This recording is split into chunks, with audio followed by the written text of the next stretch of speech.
বিসমিল্লাহির রহমানির রহিম। আসসালামু আলাইকুম। স্মার্ট ফার্ম লিমিটেড থেকে আমি সোহেল রানা বলছি। আমার প্রান্তীয় দেশবাসী ভাইরা, আজকে একটা পাটের প্রজেক্টে এসেছি।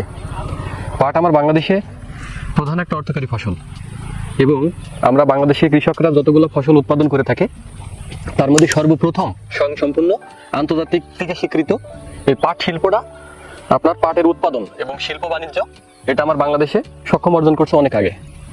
তো আসলে অতীতে 2-5 বছর আগ থেকে শুরু করে 10 বছর থেকে শুরু করে অর্থাৎ 2010 থেকে 2020 সাল, আজকে 25 সাল, এই বিগত 10-15 বছরের ভিতরে কিন্তু পাট শিল্প কঠিন একটা হুমকির মুখে পড়ছিল।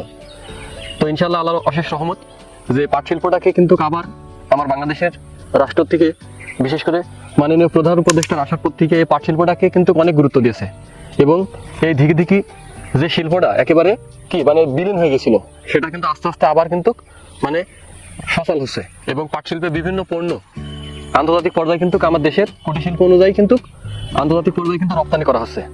তো পাট আসলে এমন একটা ফসল যেটা আপনার একেবারে 5 থেকে 6 মাসের ভিতরে ফসলটা আপনার উৎপাদন হয়। বিশেষ করে চৈত্র বৈশাখ মাসে পাটটা বুনতে হয়, আষাঢ় শ্রাবণ ভাদ্র মাসে পাটটা কাটতে হয়। কাটার পরে যে সোনালি যে আঁশ, এখান থেকে যে সোনালি আঁশ, এই আঁশ থেকে যে সুতা বেরোয়, এই সুতা থেকে কুটির শিল্প থেকে শুরু করে পোশাক শিল্প থেকে শুরু করে আমার বাংলাদেশে সমস্ত ধরনের হাই যে শিল্পগুলো উৎপাদন হয়, তার মূল কাঁচামাল কিন্তু এই পাট থেকে আসে।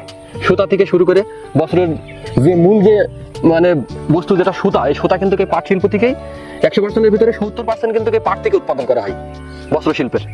তো আসলে আমরা চাই যে আমার দেশের কৃষক এই পাট করে যাতে ন্যায্য মূল্য পায়। বিগত 2-5 বছর আগে পাটের এমন একটা অবস্থা এসেছিল কৃষকের যে এই শিল্প থেকে মুখ ফেরাই নিয়েছিল, কিন্তু পাট এখন আপনার স্বাভাবিক 3500 থেকে 4000, 3000 থেকে 4000 টাকার ভিতরে মন এখন বর্তমান পাট বিক্রি হচ্ছে। তো এবার দেখা যাচ্ছে 1 বিঘা জমিতে 8 থেকে 10 মন 12 মন পর্যন্ত, সর্বোচ্চ ভালো হলে 12-14 মন পর্যন্ত বিঘা প্রতি পাট উৎপাদন হয়। তো এখান থেকে দেখা যাচ্ছে একটা কৃষকের বিরাট একটা বাণিজ্যে আসে।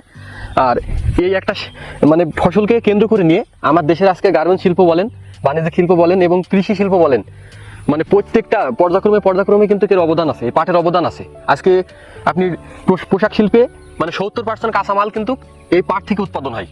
যে মূল যে সুতা, এই সুতা কিন্তু এই পাট থেকে উৎপাদন করা হয়। তো আমরা চাই যে আমার দেশের এই শিল্পটা টিকে থাক।